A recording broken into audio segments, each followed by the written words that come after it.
tô aqui pra gravar mais um vídeo. Eu sou o Wellington Grace, do canal Wellington Grace. E hoje eu vou fazer como reproduzir a calopsita em casa. Primeira coisa, você vai precisar de um ninho grande e espaçoso. Deixa eu pegar um ninho meu.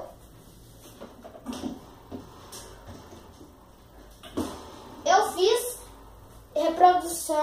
como reproduzir a reprodução das calopsitas 3 dicas.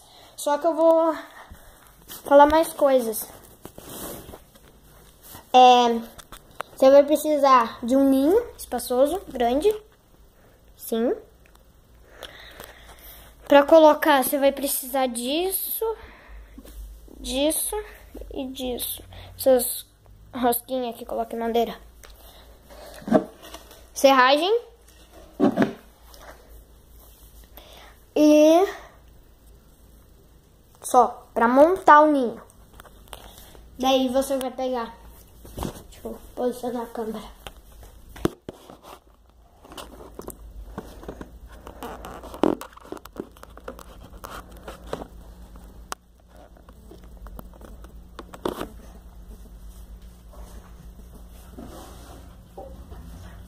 Vai pegar, vai colocar o pauzinho aqui, ó.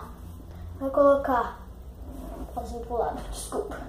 Que dê aqui, ó, bem no último lugarzinho que tem esses ferrinhos aqui, ó.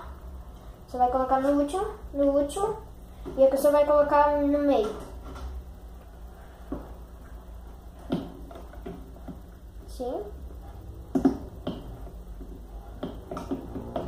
E esse aqui, ó, deu. Vai ficar troquinho ali, troquinho ali, troquinho ali. Deixa eu ajeitar a gaiola. Deu. Dei 3